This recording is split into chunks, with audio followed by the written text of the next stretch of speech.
بعض دفعہ کیا ہوتا ہے کہ عورت مرد کو بہت ستاتی ہے، ساری عورتیں نہیں بھائی، میجورٹی اچھی ہے الحمدللہ، بہت ستاتی ہے بہت ستاتی ہے بہت ستاتی ہے، آدمی ایک دم تیش میں آ جاتا ہے نا، جب جرگا بیٹھتا ہے اتنا روتی ہے، سارے اس پہ ترس کھا رہے ہو۔ ایک دفعہ میرے سامنے کیس آیا، اس عورت نے اپنے میاں کو دگنی کا ناچ نچا دیا تھا، کیونکہ میرے سامنے وہ ان کا کیس چل رہا تھا، ایسے لٹو کی طرح اس میاں کو گھمایا ہوا تھا، ایسا بیڑا غرق کیا ہے نا اس نے۔ پھر جب جرگا بیٹھا نا تو وہ روئی ایسے ہے کہ وہ لوگ کیس بھول گئے، لوگ اس کے آنسو پوچھ رہے ہیں، یار بہت ظلم ہو گئے بہت ظلم۔ تو میں نے آدمی سے پوچھا، وہ کہہ رہا ہے یار میں رو نہیں سکتا اس طریقے سے، مجھے آ نہیں رہا، لیکن اتنا میں بھی ترس کھا رہا تھا۔ بے بھائی رونا کا ٹھیک ہے، کوئی ہو سکتا ہے ظلم ہو رہا ہو، لیکن ایک مثال ہے بات، وہ وہی پھر مجھے واقعہ یاد، عورتیں ایسی ہوتی نہیں ہے بھائی، کبھی کبھار ایسا بات، مرد بھی بڑے بےغیرت ہوتے ہیں، دونوں بےغیرتیاں ساتھ ساتھ چل رہی ہیں۔ تو ایک تابعی تھے نا، ان کی عدالت میں کیس آیا، عورت روتی چیختی چلاتی آئی کہ میرا شوہر یہ کر رہا ہے، میرا شوہر یہ کر رہا ہے۔ کسی نے کہا قاضی صاحب اس پہ ترس کھائیں، اس پہ بڑا ظلم ہو رہا ہے، کیسے رو رہی ہے بیچاری؟ انہوں نے کہا بھائی یوسف علیہ السلام کے بھائی تھے نا، اپنے بھائی کو کنویں میں ڈال کے روتے ہوئے ہی آئے تھے ابا کے پاس، وجاءوا اباہم عشاء یبکون، خود اپنے بھائی کو کنویں میں ڈالا اور ابا کے پاس قرآن کہہ رہے روتے ہوئے آئے، ابا ہائے ابا، بھائی کو بھیڑیا کھا گیا، اور وہ تو مرد تھے، مرد جب ایسے ایکٹنگ کر کے رو سکتا ہے، خواتین کو تو رونے کا ماشاءاللہ، رونے وونے سے کبھی کسی کے متاثر نہ ہوا کرو، پہلے یہ دیکھو کہ کیا ہے، تجزیہ کرنا سیکھنا چاہیے، اس میں غلطی کس کی ہے کیا ہے، اس کے بعد پھر رونا اگلے سٹیپ میں، پھر رو، تم بھی رو لو بیٹھ کے۔ اس کو کہتے ہیں ایموشنل بلیک میلنگ۔ جب بھی کوئی دوسری شادی کرتا ہے نا تو اس کی بیوی جو ہنگامے کرتی ہے پہلی والی، تو پھر میں اس کو یہی مشورہ دیتا ہوں، تم رو، تم کیا کرو، کیونکہ یہ دلائل سے سمجھنے والا حساب کتاب نہیں ہے، دلائل کی دنیا میں نہیں، کیسے رو ہوتا پتہ ہے کیا ہے، دوسری شادی کر کے نا تو عورت کو ظاہر ہے اس کی آگ، وہ سوکن آئی ہے نا، اب جب اس پہ سوکن آئی ہے تو کیا وہ خوش ہوگی؟ اس کی غیرت اور محبت تو جوش مارے گی نا، اس کو تو غصہ آنا، یہ نیچرل ہے، اور آپ خوشی خوشی مل رہے ہیں، سب دوستوں سے اس کو خبریں بھی پہنچ رہی ہیں، اس سے بھی کہہ رہے ہیں کہ دیکھا ہو گئی، دیکھ اللہ کا شکر، اس سے تو اور پاگل ہو جائے گی وہ، جتنا وہ رو رہی ہے اس سے ڈبل رونا شروع، لو پھنس گئے، خدا کی قسم بیگم بہت برا حال ہو گیا، گلے مل، کہہ رہے تمہارا جو حال ہے نا اس سے زیادہ میرا حال برا، پھنس گیا ہوں، ویسے بھی پھنسے ہی ہو، جھوٹ بھی نہیں ہے، پھنس گیا ہوں میں بہت برے طریقے سے، چیخو رو، شروع میں وہ سمجھے گی ناٹک کر رہا ہے، لیکن آپ نے اتنا رونا ہے اتنا رونا ہے، پھر وہ کہے گی جب اگر اتنا پھنس گئے تو چھوڑ دو، ہے یہ راز کی کہہ رہے ہیں، اپنا عمل تو نہیں بتا رہے، دیکھو پیسوں کے معاملات میں پوچھو گے حساب دو، یہ نہیں کہ ہر چیز میں ہی آپ تو آپ ڈبل رو، پھنس گئے تو وہ کہے گی عذاب حلق کا کانٹا ہے، کباب کی ہڈی ہے، جتنی بھی اردو کے محاورے آتے ہیں نا، پھنس گیا یہاں پہ، چھوڑوں گا تو اس کے بھائی نہیں چھوڑیں گے مجھے، اس کے بھائی نہیں چھوڑیں گے، مار دیں گے جان سے، پھر ایسی حماقت تو کیا تھی، بس کچھ کام ہوتے ہیں حماقت سے، کچھ احمقانہ کام ہو جاتے ہیں، یہ ہوتا ہے دنوں تک یہ کرنا پڑے گا، اس کے بعد جا کے جذبات جو ہے یہ جا کے بلینا حلال ہی ہے نا، جائز کام ہے نا، اللہ نے خود کہا ہے جو پسند ہو شادی کر لو، تو مجھے پسند تھی تو میں نے کر لی، ابھی تم تو اور اس کو ستا رہے ہو، کہ اچھا پسند کی ہے، یہ بیوقوف لوگ ہیں جو آگے پورے دلائل سے اس کو سمجھا رہے ہو، یہ دلائل دوستوں کو دو، آپ اپنے باپ کو دو یہ دلائل، بیگم کو یہ دلائل نہیں دیا جاتے، بیگم کو کہا جاتا پھنس گیا ہوں، اس کے بعد ایک اور کر کے بولو اور پھنس گیا، اب تو گیا بھائی، جیسے وہ ایموشنل بلیک میلنگ کرتی ہیں تو آپ نے بھی کیا کرنا ہے، یہ اسی طریقے سے چلتا ہے حساب کتاب۔ خیر کہاں نکل لی، ہم عام لوگوں کو اچھا بلا برا بلا کہہ رہے تھے، اتنا اچھا ٹاپک چل رہا تھا، اچھی گالیاں آ رہی تھی دماغ میں، بلا ولا ہم دائیں بائیں نکل گئے۔ تو دیکھو ہمارے ہاں نا موضوع من گھڑت حدیثوں کا بڑا رواج ہے بر صغیر میں، تیبوں میں، عربوں میں ایک اچھی کوالٹی ہے کہ وہ احادیث میں صحیح اور ضعیف میں فرق کر کے بیان کرتے، لیکن دین کا جو رجحان عوام میں، نوجوانوں میں، آپ کو بر صغیر میں، انڈیا، پاکستان، بنگلہ دیش میں جو ملے گا دوسرے ملکوں میں نہیں ہے، بہت زیادہ لوگوں میں دین سے، اللہ سے، اللہ کے نبی سے، قرآن سے محبت ہے۔ تو اسی میں جو موضوع روایتیں ان میں کہ بھئی رجب میں نبی صلی اللہ علیہ وسلم کو معراج ہوئی، بھائی ایسا نہیں، ہمیں نہیں، معراج ثابت ہے لیکن کب ہوئی یہ ہمیں معلوم نہیں ہے۔ پھر یہاں ایک مسئلہ یہ کھڑا آج کل کچھ مذہبی اسکالرز نے کر دیا ہے کہ جو نبی صلی اللہ علیہ وسلم کو جو معراج ہوئی وہ خواب تھا، ایسا نہیں، آپ صلی اللہ علیہ وسلم اپنے جسد اطہر کے ساتھ جاگتی حالت میں پہلے مسجد اقصی لے جایا گیا، آپ کو وہاں آپ نے تمام پیغمبروں کی امامت کی، کتنا بڑا مقام اللہ نے اپنے حبیب صلی اللہ علیہ وسلم تمام پیغمبروں کو، اور حدیث میں آتا ہے جب آپ گئے ہیں نا سب کھڑے ہوئے تھے نماز کے انتظار میں، کوئی آگے نہیں بڑھ رہا تھا، جبریل علیہ السلام نے ہمارے نبی کا ہاتھ پکڑ کے آگے کی۔ حضرت مولانا شرف علی تھانوی رحمہ اللہ تعالی نے اس میں حکمت بیان کی ہے کہ آپ سب سے آخر میں آئے لیکن آپ کا مقام سب سے بلند. تو اللہ نے صرف یہ بات بتانا کافی نہیں سمجھا. بعض دفعہ کوئی بات بتائی جائے تو دل میں بیٹھتی نہیں ہے, پریکٹیکلی عمل کروایا کہ پیغمبروں کو پیچھے صف میں رکھا اور نبی صلی اللہ علیہ وسلم کو امام بنایا, تاکہ پریکٹیکلی یہ بتایا جا سکے کہ جس جگہ جس صف میں محمد صلی اللہ علیہ وسلم ہوں گے تو اس صف میں چاہے ابراہیم خلیل اللہ ہو, موسیٰ کلیم اللہ ہو, عیسیٰ روح اللہ ہو, امامت کا حق کس کا ہے؟ محمد صلی اللہ علیہ وسلم. تو یہ پریکٹیکل کروایا گیا ہے تاکہ آپ کی فضیلت تمام پیغمبروں پر ثابت ہو. اگر یہ خواب ہوتا نا تو قرآن یہ نہ کہتا سبحان الذی اسری بعبدی لیلا, ہر عیب سے پاک ہے وہ ذات جو اپنے بندے کو رات کے تھوڑے سے حصے میں لے گیا, من المسجد الحرام الی المسجد الاقصی, مسجد حرام سے مسجد اقصی کی طرف. یہ قرآن نے سبحانہ کا لفظ اس لیے استعمال کیا تاکہ مادہ پرستوں اشکال ہوتا ہے اتنے سے عرصے میں مسجد حرام سے مسجد اقصی جانا کیسے ممکن ہے. تو اللہ نے بتا دیا سبحان الذی, وہ ذات ہر عیب سے پاک ہے, وہ عاجز نہیں ہے, اس کے ارادے کا نام ہونا ہے, وہ کن کہتا بھی نہیں ہے, کن کا ارادہ کرتا ہے اور وہ کام ہو جاتا ہے. اور قرآن نے یہ نہیں کہا کہ رات کو لے گیا, لیلن میں تنوین تقلیل کی, رات کے تھوڑے سے حصے میں چند سیکنڈوں میں ہوا ہے یہ کام. جس اللہ نے وقت کو بنایا ہے, وقت کی اکائیوں کو, وہ وقت کو روک سکتا ہے کہ نہیں سکتا ہے بھائی؟ کسی کے حق میں وقت کو روک سکتا ہے. اللہ نے ہمارے نبی صلی اللہ علیہ وسلم کے حق میں ٹائم کو, تمام پیغمبروں سے آپ کی ملاقات ہوئی, تمام پیغمبروں کی آپ نے امامت کی, پھر وہاں سے آپ کو 7ویں آسمان پہ لے جایا گیا. موسیٰ علیہ السلام سے ملاقات ہوئی, عیسیٰ علیہ السلام سے ملاقات ہوئی, آدم علیہ السلام سے ملاقات ہوئی, ابراہیم علیہ السلام. دیکھو برزخ میں تو سب کی سب سے ملاقات ہوگی, برزخ میں تو سب کی ہوتی ہے, لیکن فضیلت اس ملاقات کو دی جاتی ہے جو دنیا میں ہو. کیا خیال ہے؟ آپ کسی کو بتا رہے ہو کہ میں فلاں ملک وزیر اعظم سے ملا ہوں, کہیں گے یار بڑا آدمی ہے, کہ خواب میں اب رہا بڑا آدمی ہے, یا برزخ میں ملا ہوں مرنے کے بعد, تو بھائی مرنے کے بعد تو سب مل لیں گے. تو اللہ تعالیٰ نے ہمارے حبیب, اب ہمارے نبی صلی اللہ علیہ وسلم, اللہ کے حبیب صلی اللہ علیہ وسلم کو یہ بھی فضیلت دینی تھی کہ اللہ کے جتنے مقرب بندے اور مقرب پیغمبر ہیں, سید الانبیاء صلی اللہ علیہ وسلم کو سب کی زیارت کروائی, سب کی زیارت کروائی. حضرت موسیٰ علیہ الصلوۃ والسلام سے کا ہم پر بہت بڑا احسان, جب آپ معراج پہ گئے تو اللہ نے آپ کو کتنی نمازیں دی؟ بولو 50. واپسی پہ ملاقات حضرت موسیٰ علیہ السلام سے ہوئی, موسیٰ علیہ السلام نے فرمایا امت آپ کی افورڈ بولو نہیں کر پائی. دیکھو اللہ نے دینی 5 ہی تھی, اللہ بعض دفعہ کسی پروسیس سے گزار کے ایک کام کرتا, سمجھتے ہیں نا. قرآن میں کتنے آیتیں ہیں, حکم نازل ہوا پھر اللہ نے منسوخ کر دیا, تو سوال پیدا ہو جب منسوخ ہی کرنا تھا تو وہی بھائی اللہ اپنی رحمت بھی تو دکھاتا ہے نا.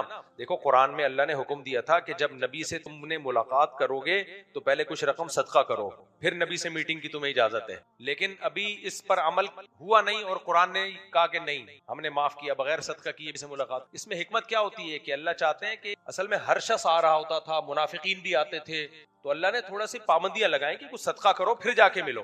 لیکن اللہ نے وہ پابندی اٹھا اس لیے دی, یہ بتانے کے لیے کہ میں چاہتا تو یہی تھا, لیکن میری رحمت ہے کہ تم پر نبی سے ملاقات بار نہ گزرے. تو یہ جب ہی اللہ کی رحمت کا اظہار ہو سکتا ہے پہلے ایک دفعہ حکم دیا جائے پھر اس کو منسوخ کیا جائے. 50 نمازیں فرض کی گئیں, اللہ کے علم میں 5 ہی نمازیں تھیں, لیکن اللہ نے ایک طریقہ موسیٰ علیہ السلام کی فضیلت کو بھی ثابت کرنا تھا. موسیٰ علیہ السلام نے کہا یہ زیادہ ہیں, آپ کم, پھر 45 ہوئی, 40 ہوئی, 35 ہوئی, ہوتے ہوتے 5, اور کسی امت میں 5 نمازیں فرض نہیں ہوئی. نمازیں سب سے زیادہ کسی امت میں 2 نمازیں تھی, کسی میں 3 نمازیں.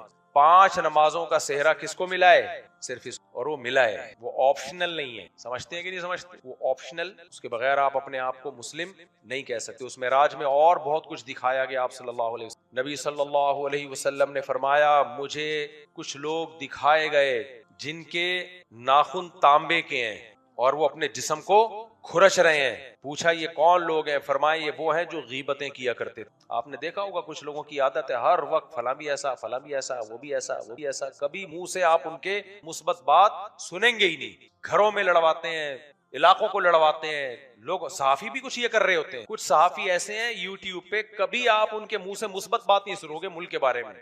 ہر وقت آپ کا منفی چہرہ آپ کو دکھاتے رہیں گے. اس سے آپ کے دل میں اسٹیٹ کی نفرت, قوم سے نفرت, ایسا بھوسا بھر جاتا ہے نا انسان کے دماغ میں, وہ سمجھتا ہے کہ سب کچھ ہی غلط ہے. ایسے صحافیوں کو بھی مت سنا کرو. دیکھو انسان جو سنتا ہے نا کھوپڑی اسی طرح ہونا سیٹ ہو جاتی ہے. ہر وقت غیبتیں غیبتیں غیبتیں غیبتیں. معراج کی رات نبی صلی اللہ علیہ وسلم نے دیکھا کہ ایک برتن میں اچھا فریش تازہ گوشت ہے اور ایک میں کیڑوں والا بدبو والا غلیظ اور گندا گوشت. آپ نے دیکھا کہ کچھ لوگ اس اچھے خوشبودار گوشت کو چھوڑ کے کیڑوں والا سڑا ہوا گوشت جب سڑ جائے کتنا گندا ہوتا ہے اس سڑا ہوا گوشت کھا رہے ہیں. ان کو یہ سزا ہے کہ قیامت تک تم یہ کھاتے رہو گے سڑا ہوا گوشت. آپ نے جبریل سے پوچھا یہ کون لوگ ہیں؟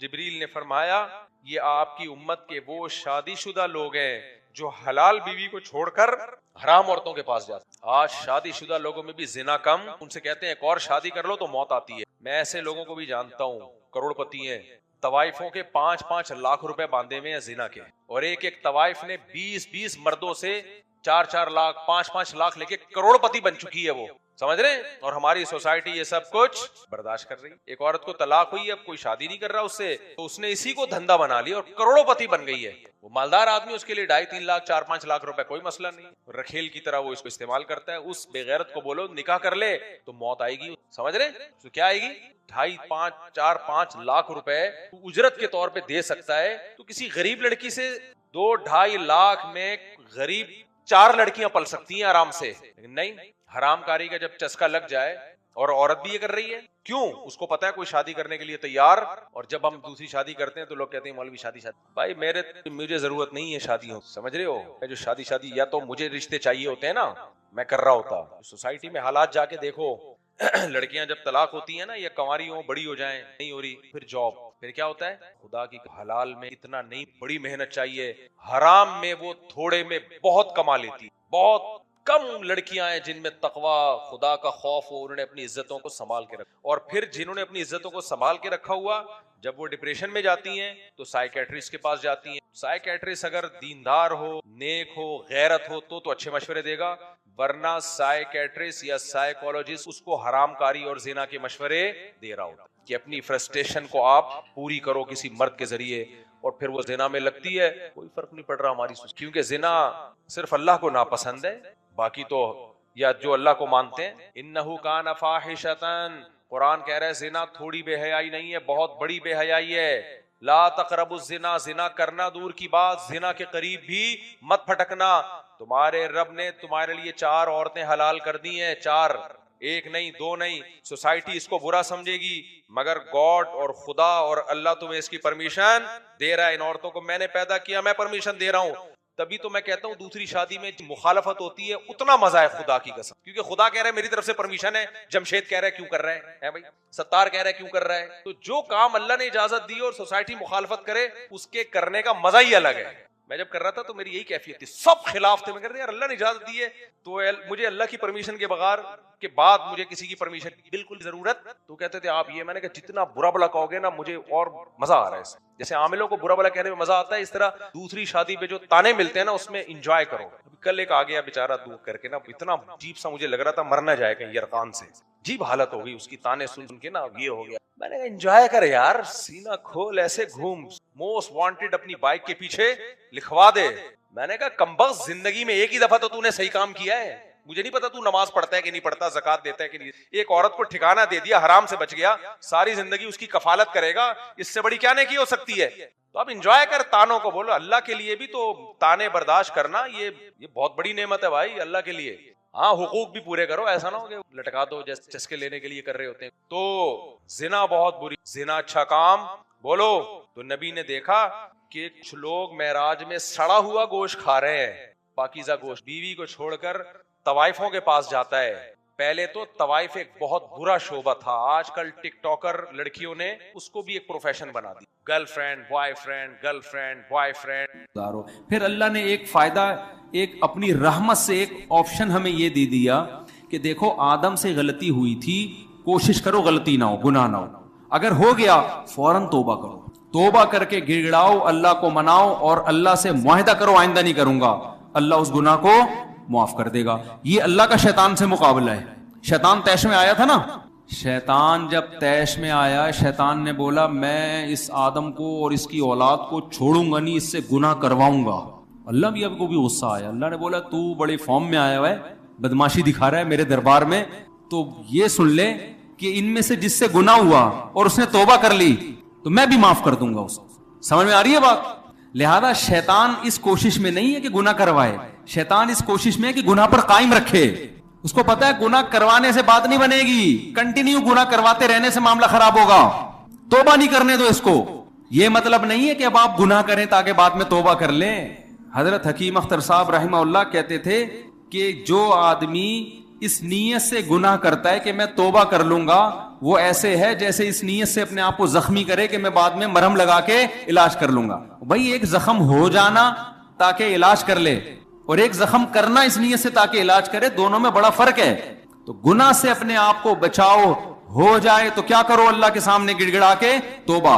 کوئی لاجک پیش نہیں کرو کہ ایکچولی یہ سب پیتے ہیں تو ہم نے بھی اگر شراب پی لی تو کیا ہے. اب آج کل نوجوانوں میں دیکھو نا, زنا کر رہے ہیں, ان کو روکو بھائی, یہ گرل فرینڈ اسلام میں حرام ہے, بری چیز ہے, لڑکیوں سے دوستیاں غلط. اللہ نے عورت تک پہنچنے کا نکاح کے علاوہ کوئی راستہ نہیں رکھا, کوئی راستہ نہیں ہے آپ کے پاس. اور منگیتر سے گھنٹوں گھنٹوں گپے مارنا, ویڈیو کالوں پہ بات کرنا, یہ بھی حرام ہے. اسلام میں منگیتر کا کوئی رشتہ بولو نہیں ہے. نکاح یا نامحرم, بس بیوی ہے یا نامحرم ہے, نامحرم ریزرو رہنا ہے اس سے. کوئی ضرورت کی بات کبھی کسی سے کرنی پڑے بس ٹھیک ہے, اس کے علاوہ بھائی اپنا راستہ لو, ہمارا اپنا راستہ ہے. اور اس میں کزنیں بھی داخل ہیں, جوان کزنوں سے فری ہو رہے ہیں. اور سنائیے بہن سے بات کر نہیں رہا, وہ کزن سے ایسے فری ہو رہے ہیں جیسے پتہ نہیں کوئی پرانے بچھڑے ہوئے یار مل گئے. کزن کا اسلام میں کزن سے پردہ فرض ہے. چچا زاد, خالہ زاد, پھوپھی زاد, مامو زاد, یہ بہنیں مجازن بہنیں ہوتی ہیں. اسلام میں جس عورت سے بھی آپ کا نکاح جائز ہے وہ آپ کے لیے نامحرم ہے. سالی بھی نامحرم ہے, کیونکہ بیوی کے مرنے کے بعد سالی سے نکاح بھی جائز ہے. تو سالیوں سے فری ہونے کی آپ کو اجازت بولو نا نہیں ہے. بیوی سے فری ہوا کرو, بیوی سے فری ہوتا نہیں ہے. اس کی بہن آئے گی تو چائے بھی لا رہا ہے, سموسے بھی لا رہا ہے, بسکٹ بھی لا رہا ہے. تو جو اللہ نے لوط علیہ السلام نے یہی تو کہا تھا اپنی قوم سے, جن عورتوں کو, بیویوں کو اللہ نے تمہارے لیے بنایا, ان کے پاس جاتے نہیں ہو, ان کو چھوڑ کے ہر حرام کی طرح ہر حرام میں منہ مار رہے ہو. تو اللہ نے مرد کے لیے کس کو پیدا کیا؟ عورت کو. وہ عورت جو آپ کی بیوی ہے. اس کے علاوہ کوئی گرل فرینڈ, بوائے فرینڈ حرام. اللہ پوچھے گا, دنیا نہیں پوچھتی, دنیا کچھ نہیں کہتی. اب تو کلچر کا حصہ بنتی جا رہی ہیں یہ چیزیں, اللہ نہیں چھوڑے گا. میں حیران ہوتا تھا قرآن مجید میں جہاں اللہ تعالیٰ نے نکاح کا تذکرہ کیا نا, وہاں اللہ نے یہ بتایا کہ ولا متخذاتی اخدان, عورت کو بیوی بنا کے رکھو, اس کو دوست نہیں بنا سکتے. تو میں حیران ہوتا تھا کہ دوست کون بناتا ہے بھائی. جب ہم چھوٹے تھے نا, جب ہم یہ تفسیر پڑھ رہے تھے تو ہم نے کہا بس اللہ میاں نے اتنا کہہ دینا کافی تھا کہ عورت بیوی بنا کے رکھو, اس کے علاوہ سارے راستے کیا ہیں حرام. لیکن اللہ نے گرل فرینڈ کا قرآن میں خاص ذکر کیا, کیونکہ اللہ کو پتا تھا کہ جہاں نکاح کا رواج ختم ہوگا نا وہاں گرل فرینڈ کا رواج بڑھے گا. اس لیے اللہ نے جہاں نکاح کی ترغیب دی وہاں گرل فرینڈ کی نفی بھی کی ہے, ولا متخذاتی اخدان. فرق اتنا ہے کہ اس زمانے میں چھپی دوستیاں ہوتی تھی, گرل فرینڈ ہوتی تھی چھپی ہوئی, کیونکہ بہت بڑی بےغیرتی سمجھی جاتی تھی یہ کہنا کہ میری گرل فرینڈ ہے. لوگ مارتے تھے, عرب کے مشرکین اس کو برداشت نہیں کرتے تھے, بولتے تو بہت پلید اور غلیظ انسان ہے, گرل فرینڈ رکھی ہوئی ہے. لہذا کسی کی گرل فرینڈ ہوتی تھی تو دنیا کو بتاتا نہیں تھا. اس لیے قرآن نے چھپی ہوئی دوستیاں کہا ہے. آج وہ دوستیاں چھپی ہوئی نہیں ہیں بلکہ کھل گئی ہیں. اس کا مطلب اتنے بے غیرت بن گئے کہ وہ دور جاہلیت میں جو زانی لوگ تھے نا, آج کا نوجوان ان سے بھی 2 قدم آگے نکل گیا. وہ بھی زنا کو چھپاتے تھے, دوستی رکھتے تھے عورت سے چھپ کے, دنیا کو پتہ نہ چلے. لیکن آج کیا ہے, بتا رہا ہوتا ہے یہ میری گرل فرینڈ ہے. تو بھائی ٹھیک ہے آپ کر لو, قرآن کہہ رہا ہے تمتعوا, اڑا لو مزے. آنا تم نے کدھر ہے؟ میری طرف. اور کبھی اللہ کہتے ہیں میری طرف آنا ہے, کبھی کہتے ہیں آپ کی طرف آنا ہے, جہنم میں جانا ہے تم نے. تو اس لیے اب جب نوجوانوں کو منع کیا جائے گرل فرینڈ مت رکھو, کیا کہتے ہیں بھائی آج کل تو سب کی ہوتی ہیں, آج کل تو سب کی ہوتی ہیں. بھائی یہ کہاں فحش چیزیں نہ دیکھو, سب دیکھ رہے ہیں. اگر کسی کو لت پڑ گئی ہے بھائی توبہ کرو نا بھائی, بچنے کی کوشش کرو, کسی بزرگ سے اصلاحی تعلق قائم کرو. حضرت مجھے اس گناہ کی عادت پڑ گئی ہے, میں کیسے چھوڑوں, وہ بتائیں گے طریقے آپ کو. کچھ بڑھو تو صحیح, آگے کوشش تو کرو. آپ نے جس کو فحش فلموں کی عادت پڑ گئی, ہتھیار ڈال کے بیٹھا ہوا ہے کہ یار مجھ سے تو چھوٹ ہی نہیں سکتی ہے, نیٹ پہ بیہودہ فلمیں دیکھتا ہوں چھوٹتی نہیں ہے, اب نہیں ہو سکتا. نہیں بھائی ہو سکتا ہے کوشش کرتے رہو, پھر گناہ ہو جائے, پھر توبہ کرو, اہل اللہ کے پاس جاؤ, بزرگوں کے پاس جاؤ, حضرت یہ گناہ چھوٹ نہیں رہا. دیکھو کسی کو چرس کی عادت پڑ جائے اور ڈاکٹر بتائے, یا ہیروئن کی عادت پڑے, ڈاکٹر بتائے 6 مہینے میں تو مر جائے گا, سارے ڈاکٹر لکھ کے دے دیں, اس ہیروئن چی کو خیال آئے گا نا بھائی اب اس کو مجھے چھوڑنا ہے, تو وہ سب سے پہلے نفسیاتی ڈاکٹروں کے پاس جائے گا, بھائی مجھے ہیروئن کی عادت پڑ گئی ہے, کچھ چھڑواؤ یار. ہاسپٹل چلا جائے گا نشے کے, کوشش کرے گا کہ نہیں کرے گا؟ خود نہیں چھوٹ رہا, جا کے ایسے لوگ ہیں نشئی ہوتے ہیں, اداروں میں جاتے ہیں. ہمارے ایک دور کے جاننے والے تھے, لڑکے کو پینے کی عادت پڑ گئی شراب, وہ چھوڑنا چاہتا تھا چھوٹ نہیں رہی, اس کے ابا نے جا کے پتہ نہیں کون سے سینٹر میں جمع کرا دیا نا بتائے بغیر, 4 مہینے تک نا بولا اس کو نکلنے نہیں دینا یہاں سے, فیس جمع کرا دی, ٹھیک ٹھاک ہو گیا, آیا وہ فٹ فاٹ چھوٹ گئی اس سے, سمجھ رہے ہیں نا. تو بھائی ایک تبلیغی جماعت ایک سینٹر ہے, 4 مہینے کے لیے جماعت میں نکل جاؤ, وہاں نہ فلمیں دیکھنے کا موقع ملے گا, نہ گرل فرینڈ سے باتیں کا موقع ملے گا. 4 مہینے میں انشاءاللہ انسان کے بچے بن کے آؤ. بعض لوگ کہتے ہیں میں انسان بن کے آیا تھا, دوبارہ گناہوں کی لت پڑ گئی, دوبارہ نکل جاؤ. سمجھتے ہو کہ نہیں سمجھتے؟ دوبارہ نکل جاؤ, پھر بچو, پھر نکل جاؤ. ٹھنی اس سے ہے دشمنی عمر بھر کی, کبھی وہ دبا لے کبھی تو دبا لے. شیطان سے ہمیشہ کی دشمنی ہے, کبھی اس نے پٹک دیا تو اس دفعہ رنگ میں تو پٹک دے یار اس کو. یہ ایسا مقابلہ ہو رہا ہے نوجوان کا شیطان سے. ایک آدمی کا پہلوان سے مقابلہ ہوا, کسی نے پوچھا اتنے بڑے پہلوان سے تو کیسے لڑا؟ اس نے کہا برابر برابر راما. یار اتنا بڑا ٹارزن تو اس سے برابر برابر کیسے؟ کہہ رہے کبھی وہ اوپر تھا میں نیچے, کبھی میں نیچے وہ اوپر. تو بات تو وہی نکلے نا, ہمیشہ تو کیا تھا؟ ہمیشہ تو نیچے ہی ہے. تو شیطان سے بھی ہم ہمیشہ پٹ ہی رہے ہیں, کبھی ایسا نہیں ہوتا کہ کبھی شیطان کو بھی ہم نے پچھاڑا ہو. تو کوشش تو کرو میرے بھائی. میں مانتا ہوں کہ کچھ گناہوں کی لت پڑ جاتی ہے, وہ چھوٹتے چھوٹتے ہی چھوٹتے ہیں, اچانک نہیں چھوٹتے. کوشش تو کرو, آگے تو بڑھو, کمپرومائز کر کے مت بیٹھ جاؤ کہ بس میں نے ہتھیار ڈال دی اب میں کرتا رہوں گا. نا نا نا نا نا, یہ نہیں کرنا. تو کلچر میں اگر ایک چیز شامل ہو گئی ہے تو اللہ کلچر کی رعایت نہیں کرے گا. اللہ کیا کہتے ہیں قرآن میں کہ ہم نے جہنم کے بارے میں اللہ نے یہ کلمہ لکھ دیا ہے, لَأَمْلَأَنَّ جَهَنَّمَ مِنَ الْجِنَّةِ وَالنَّاسِ أَجْمَعِينَ. اللہ کہتے ہیں میں نے یہ قسم اٹھا لی ہے کہ جہنم کو جنات اور انسانوں سے بھر دوں گا, میں کثرت کی پرواہ نہیں کروں گا. سارے نافرمان ہو جائیں یہ کہہ کے کہ سب گناہ کر رہے ہیں تو ہم بھی کریں گے. اللہ کہتے ہیں اس سے مجھ پہ کوئی فرق پڑنے والا نہیں ہے, اتنے لوگوں کو جہنم میں ڈالوں گا. اللہ بچائے ہم سب کو. کہ قرآن میں آتا ہے اللہ جہنم سے کہے گا حلم تلاتی, اے جہنم کیا تیرا پیٹ بھر گیا ہے؟ جہنم کہے گی حل من مزید, اللہ ابھی میرا پیٹ نہیں بھرا, اور چاہیے. یہ مت دیکھو اتنے لوگ زنا کر رہے ہیں, اتنے لوگ گرل فرینڈ بنا کے گھوم رہے ہیں, اتنے لوگ نمازیں قضا کر رہے ہیں, اتنے لوگ شرابیں پی رہے ہیں, تو یار اتنے سارے, تو بھائی اللہ کے لیے کوئی مشکل نہیں ہے, ساروں کو ڈال دے گا. ہم نے بچانا ہے اپنے آپ کو بھی اور ان کو بھی کوشش کرنا ہے بچانے کی. سمجھتے ہو کہ نہیں سمجھتے؟ تو اللہ مجھے بھی گناہوں سے بچنے کی توفیق دے اور آپ لوگوں کو بھی. تو فرض نماز کی پابندی ہم سب کریں گے کہ نہیں کریں گے؟ نماز میں بھی یہی ہے, اگر چھوٹ جائے تو کوئی جرمانہ رکھیں اپنے اوپر. بد نظری کبھی ہو گئی جرمانہ رکھیں. سمجھ رہے ہو؟ ایک نوجوان نے مجھے بتایا کہ میں جب جو کوئی لڑکی گزرتی ہے مجھے دیکھے بغیر رہا نہیں جاتا. میں نے کہا ایسا کر, جب تو بد نظری کر 100 روپے صدقہ کر دے فوراً. اس کی جتنی آمدن تھی 100 روپے اس کے لحاظ سے ٹھیک تھے. تو اس نے بتایا کہ آدھی کم ہو گئی ہے. اب ایک بد نظری کے 100 روپے دینے پڑتے ہیں.